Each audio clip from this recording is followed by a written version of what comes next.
S, ಇನ್ನು ambulance ಕೊಡಿ ಅಂದರೆ ಟೆಂಪೋ ಟ್ರಾವೆಲರನ್ನು ಕೊಟ್ಟಿದೆ BBMP. ಬೆಂಗಳೂರಿನ ಪ್ರತಿ ವಾರ್ಡ್ಗೆ 2 ಆಂಬ್ಯುಲೆನ್ಸ್ ಅಂತ ಸಚಿವರು ಹೇಳಿದರು. ಆದರೆ 198 ವಾರ್ಡ್ಗೆ ಕೊಟ್ಟಿರೋದು 71 ಆಂಬ್ಯುಲೆನ್ಸ್ಗಳನ್ನು ಮಾತ್ರ. 71 ಆಂಬ್ಯುಲೆನ್ಸ್ ಜೊತೆಗೆ 179 ಟೆಂಪೋ ಟ್ರಾವೆಲರನ್ನು ಬೇರೆ ಕೊಟ್ಟಿದೆ BBMP. BBMPಯ ಪೂರ್ವ ವಲಯಕ್ಕೆ 6 ಆಂಬ್ಯುಲೆನ್ಸ್, 33 ಟೆಂಪೋ ಟ್ರಾವೆಲರ್. BBMP ಪಶ್ಚಿಮ ವಲಯಕ್ಕೆ 10 ಆಂಬ್ಯುಲೆನ್ಸ್ ಜೊತೆಗೆ 54 ಟೆಂಪೋ ಟ್ರಾವೆಲರ್ TT. ಹಾಗೆ BBMP ದಕ್ಷಿಣ ವಲಯಕ್ಕೆ 20 ಆಂಬ್ಯುಲೆನ್ಸ್ ಜೊತೆಗೆ 47 TTಗಳನ್ನು ಕೊಟ್ಟಿದೆ. RR ನಗರ ವಲಯಕ್ಕೆ 10 ಆಂಬ್ಯುಲೆನ್ಸ್ ಜೊತೆಗೆ 10 TTಯನ್ನು ಕೊಟ್ಟಿದೆ. ದಾಸರಹಳ್ಳಿ ವಲಯಕ್ಕೆ 5 ಆಂಬ್ಯುಲೆನ್ಸ್ ಜೊತೆಗೆ 7 TTಯನ್ನು ಕೊಟ್ಟಿದೆ. ಯಲಹಂಕ ವಲಯಕ್ಕೆ 9 ಆಂಬ್ಯುಲೆನ್ಸ್ ಜೊತೆಗೆ 6 TTಯನ್ನು ಕೊಟ್ಟಿರ್ತಕ್ಕಂಥದ್ದು. ಮಹದೇವಪುರ ವಲಯಕ್ಕೆ 5 ಆಂಬ್ಯುಲೆನ್ಸ್ ಜೊತೆಗೆ 11 TT, ಬೊಮ್ಮನಹಳ್ಳಿ ವಲಯಕ್ಕೆ 6 ಆಂಬ್ಯುಲೆನ್ಸ್ ಜೊತೆಗೆ 11 TTಯನ್ನು ಹಂಚಿಕೆ ಮಾಡಲಾಗಿದೆ. ಇರುವ 71 ಆಂಬ್ಯುಲೆನ್ಸ್ನಲ್ಲಿಯೂ ಸಹ ವೆಂಟಿಲೇಟರ್ ಇಲ್ಲ, ಆಕ್ಸಿಜನ್ನು ಇಲ್ಲ. ಇದು ಇರ್ತಕ್ಕಂಥ ವಾಸ್ತವ ಪರಿಸ್ಥಿತಿ ವೀಕ್ಷಕರೇ. ಸರ್ಕಾರ ಕಟ್ಟುನಿಟ್ಟಿನ ಕ್ರಮವನ್ನು ತೆಗೆದುಕೊಂಡಿದೆ ಅಂತ ಹೇಳ್ತಾ ಇರ್ತಕ್ಕಂಥದ್ದು. ಚಿಕಿತ್ಸೆಗೆ ಸಂಬಂಧಪಟ್ಟಂತೆ ಎಲ್ಲ ರೀತಿಯಾದಂಥ ಸೌಲಭ್ಯಗಳನ್ನು ನಾವು ಕೊಡ್ತಾ ಇದ್ದೀವಿ ಅಂತ ಸರ್ಕಾರ ಹೇಳ್ತಾ ಬರ್ತದೆ. ಆದರೆ ಯಾವ ರೀತಿಯಾದಂಥ ವ್ಯವಸ್ಥೆ ಇದೆ ಅನ್ನೋದಕ್ಕೆ ಕೈಗನ್ನಡಿಯಾಗಿ ನಿಂತಿದೆ ಇದು. ಬೆಂಗಳೂರಿನ ಪ್ರತಿ ವಾರ್ಡ್ಗೆ 2 ಆಂಬ್ಯುಲೆನ್ಸನ್ನು ಕೊಡ್ತೀವಿ ಅಂತ ಸಚಿವರು ಹೇಳಿದರು. ಆದರೆ 198 ವಾರ್ಡ್ಗೆ ಕೊಟ್ಟಿರೋದು ಕೇವಲ 71 ಆಂಬ್ಯುಲೆನ್ಸ್ಗಳನ್ನು ಮಾತ್ರ. ಹೋಗಲಿ, ಅದರಲ್ಲಿ ವ್ಯವಸ್ಥೆಗಳಾದರೂ ಸರಿ ಇದೆಯಾ ಅಂದರೆ ವೆಂಟಿಲೇಟರೂ ಇಲ್ಲ, ಆಕ್ಸಿಜನ್ ವ್ಯವಸ್ಥೆಯೂ ಇಲ್ಲ. ಆ ರೀತಿಯಾದಂಥ ಪರಿಸ್ಥಿತಿ ಆಂಬ್ಯುಲೆನ್ಸ್ಗಳಲ್ಲಿ ಇರ್ತಕ್ಕಂಥದ್ದು. ಇದ್ರ ಜೊತೆಗೆ 179 ಟೆಂಪೋ ಟ್ರಾವೆಲರನ್ನು ಕೊಟ್ಟಿದೆ BBMP. ಈ ಒಂದು ಟೆಂಪೋ ಟ್ರಾವೆಲರಲ್ಲಿ ಯಾವ ರೀತಿಯಾದಂಥ ವ್ಯವಸ್ಥೆ ಇದೆಯೋ ಗೊತ್ತಿಲ್ಲ, ದೇವ್ರಿಗೇ ಗೊತ್ತು. ನಿಜಕ್ಕೂ ಒಂದು ವೇಳೆ ಏನಾದರೂ ಪೇಷಂಟ್ ಸೀರಿಯಸ್ ಕಂಡೀಷನ್ಗೆ ಹೋದರೆ, ಕ್ರಿಟಿಕಲ್ ಕಂಡೀಷನ್ಗೆ ಹೋದರೆ ಅಲ್ಲಿ ಆಕ್ಸಿಜನ್ ವ್ಯವಸ್ಥೆ ಯಾವ ರೀತಿಯಾಗಿ ಕೊಡ್ತಾರೆ, ವೆಂಟಿಲೇಟರ್ ವ್ಯವಸ್ಥೆ ಯಾವ ರೀತಿಯಾಗಿರುತ್ತೆ ಆಂಬ್ಯುಲೆನ್ಸ್ಗಳಲ್ಲಿ, ಎಲ್ಲ ಪ್ರಶ್ನೆಗಳು ಸಹಜವಾಗಿ ಕಾಡ್ತಾ ಇದೆ.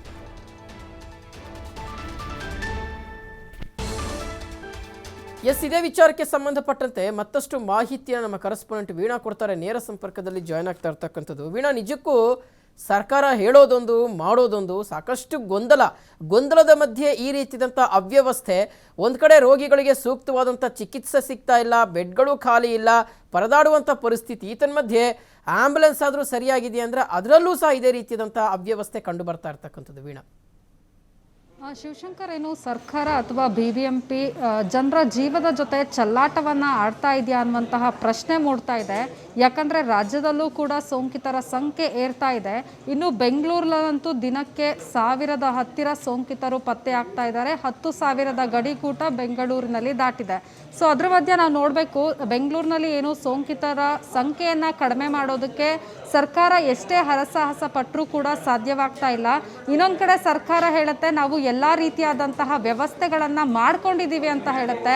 ಜೊತೆಗೆ ಸಚಿವರು ಹೇಳ್ತಾ ಇದ್ದಾರೆ, ಯಾಕಂದರೆ ನಾವು ಗಮನಿಸ್ಬೋದು ಬೆಂಗಳೂರಿನಲ್ಲಿ ಕಳೆದ 1 ವಾರದಲ್ಲಿ ಆಂಬ್ಯುಲೆನ್ಸ್ ಸಿಗದೇನೆ ಸಾಕಷ್ಟು ಜನ ಬೀದಿಯಲ್ಲಿಯೇ ಮರಣವನ್ನು ಕೂಡ ಹೊಂದಿದ್ದಾರೆ. ಸರಿಯಾಗಿ ಅವರಿಗೆ ಚಿಕಿತ್ಸೆ ಕೂಡ ಸಾಧ್ಯವಾಗಿಲ್ಲ.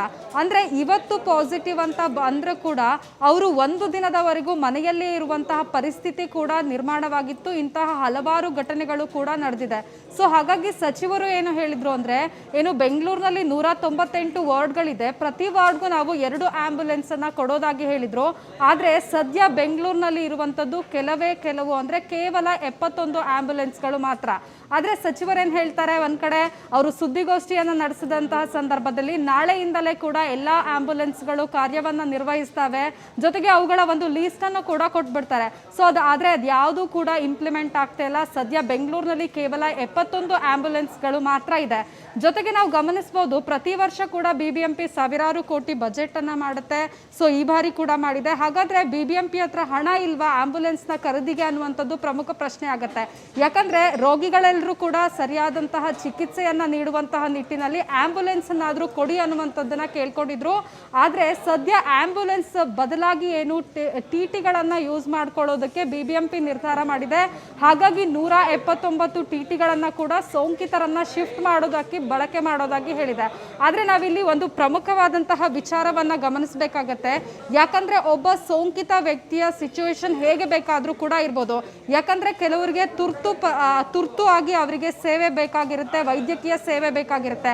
ಆ ಸಂದರ್ಭದಲ್ಲಿ ಏನಾದರೂ ಆ ಸೋಂಕಿತನ ಮನೆ ಬಾಗಿಲಿಗೆ ಟೆಂಪೋ ಟ್ರಾವೆಲ್ ಹೋದ್ರೆ ನಿಜಕ್ಕೂ ಅಪಾಯ ಕಟ್ಟಿಟ್ಟ ಬುತ್ತಿ ಅಂತಾನೆ ಹೇಳ್ಬೋದು. ಯಾಕಂದ್ರೆ ಅವರಿಗೆ ಉಸಿರಾಟದ ಸಮಸ್ಯೆ ಅಥವಾ ILA ಸಮಸ್ಯೆ ಇದ್ದಂತಹ ಸಂದರ್ಭದಲ್ಲಿ ಅವರಿಗೆ ಆಂಬ್ಯುಲೆನ್ಸ್ ಬೇಕಾಗತ್ತೆ. ಹಾಗಾದ್ರೆ ಸರ್ಕಾರ ಯಾಕೆ ಇಷ್ಟು ನಿರ್ಲಕ್ಷ್ಯವನ್ನ ಮಾಡ್ತಾ ಇದೆ, BBMP ಇಷ್ಟು ನಿರ್ಲಕ್ಷ್ಯವನ್ನ ಮಾಡ್ತಾ ಇದೆ ಅನ್ನುವಂಥದ್ದು ಪ್ರಮುಖ ಪ್ರಶ್ನೆ ಆಗುತ್ತೆ. ಯಾಕಂದ್ರೆ ಉಸಿರಾಟದ ಸಮಸ್ಯೆ ಇರುವಂತಹ ಸೋಂಕಿತನ ಮನೆಗೆ ಟೆಂಪೋ ಟ್ರಾವೆಲ್ ಏನಾದರೂ ಹೋದ್ರೆ ಅವ್ರಿಗೆ ಅಲ್ಲಿ ಆಕ್ಸಿಜನ್ ಕೂಡ ಇರಲ್ಲ, ವೆಂಟಿಲೇಟರ್ ಕೂಡ ಟೆಂಪೋ ಟ್ರಾವೆಲರ್ ಅಲ್ಲಿ ಇರಲ್ಲ. ಹಾಗಾಗಿ ಅವನ ಪರಿಸ್ಥಿತಿ ಏನಾಗಬಾರ್ದು ಅನ್ನುವಂಥದ್ದು ಪ್ರಮುಖವಾಗುತ್ತೆ.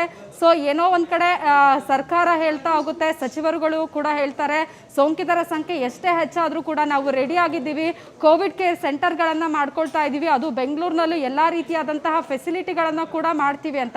ಇನ್ನೊಂದ್ ಕಡೆ ಗೃಹ ಸಚಿವರು ಹೇಳ್ತಾರೆ ಯಾವುದೇ ಕಾರಣಕ್ಕೂ ಬೆಂಗಳೂರನ್ನ ಬಿಟ್ಟು ಹೋಗ್ಬೇಡಿ, ಇಲ್ಲೇ ಇರಿ, ನಾವು ಸರಿಯಾದ ಚಿಕಿತ್ಸೆಯನ್ನ ಕೊಡ್ತೀವಿ ಅಂತ. ಆದ್ರೆ ಈ ಅಂಕಿಅಂಶಗಳನ್ನ ನೋಡಿದಾಗ ಸರ್ಕಾರ ನಿಜವಾಗ್ಲೂ ಸರಿಯಾದ ಚಿಕಿತ್ಸೆಯನ್ನ ನೀಡುವಂತಹ ನಿಟ್ಟಿನಲ್ಲಿ ಯಾವುದೇ ಕ್ರಮಗಳನ್ನ ಕೈಗೊಂಡಿಲ್ಲ ಅಂತ ಹೇಳ್ಬೋದು. 198 ವಾರ್ಡ್ಗಳಿಗೆ 2 ಆಂಬ್ಯುಲೆನ್ಸ್, ಪ್ರತಿ ವಾರ್ಡ್ಗೆ 2 ಆಂಬ್ಯುಲೆನ್ಸ್ ಅನ್ನ ಕೊಡ್ತೀವಿ ಅಂತ ಸಚಿವರು ಹೇಳಿದ್ದಾರೆ ಹೊರತು ಕೇವಲ ಬೆಂಗಳೂರಿನಲ್ಲಿ 71 ಆಂಬ್ಯುಲೆನ್ಸ್ ಮಾತ್ರ ಇದೆ. ಸೋಂಕಿತರ ಸಂಖ್ಯೆ ಕೂಡ ಗಮನಿಸಬಹುದು, 1000 ಮೇಲೆ ಬರ್ತಾ ಇದೆ, 10,000 ಗಡಿ ಕೂಡ ದಾಟಿದೆ. ಸೊ ಹೀಗಾದ್ರೆ ಮುಂದಿನ ಪರಿಸ್ಥಿತಿ ಏನು? ಈಗಾಗಲೇ ಸಾಕಷ್ಟು ಎಕ್ಸಾಂಪಲ್ಗಳು ಕೂಡ ಇದೆ. ಅನೇಕ ಮಹಾನಗರಗಳಲ್ಲಿ ಏನು ಕರೋನಾ ಅಟ್ಟಹಾಸಕ್ಕೆ ಸಾವಿರಾರು ಜನ ಬಲಿಯಾಗಿದ್ದಾರೆ. ಪ್ರತಿನಿತ್ಯ ಕೂಡ ಸಾಕಷ್ಟು ಎಕ್ಸಾಂಪಲ್ ನಡೀತಾ ಇದ್ರೂ ಕೂಡ ಸರ್ಕಾರ BBMP ಯಾಕೆ ಇಷ್ಟೊಂದು ನಿರ್ಲಕ್ಷ್ಯವನ್ನ ಮಾಡ್ತಾ ಇದೆ, ಜನರ ಜೀವದ ಜೊತೆ ಚೆಲ್ಲಾಟವನ್ನ ಆಡ್ತಾ ಇದೆ ಅನ್ನುವಂಥದ್ದು ಅನ್ಸುತ್ತೆ. ಅಂದ್ರೆ ಕೇವಲ ಏನು ಹೇಳಿಕೆಗಳಾಗಿರ್ಬೋದು, ಸ್ಟೇಟ್ಮೆಂಟ್ಗಳು, ಸುದ್ದಿಗೋಷ್ಠಿಗೆ ಮಾತ್ರ ಸೀಮಿತವಾ ಅನ್ನುವಂತಹ ಪ್ರಶ್ನೆ ಕೂಡ ಕಾಡುತ್ತೆ ಶಿವಶಂಕರ್. ಓಕೆ ವೀಣಾ, ಸ್ಥಳಕ್ಕೆ ಹೋಗದೆ ಆ ಪೇಷಂಟ್ನ ಕಂಡೀಷನ್ ಯಾವ ರೀತಿಯಾಗಿ ಇರುತ್ತೆ ಅನ್ನೋದನ್ನ ಅನಲೈಸ್ ಯಾವ ರೀತಿಯಾಗಿ ಮಾಡ್ತಾರೆ ಇವರು ಅನ್ನೋಂಥ ಪ್ರಶ್ನೆ ಸಹಜವಾಗಿ ಕಾಡ್ತಾ ಇರ್ತಕ್ಕಂಥದ್ದು.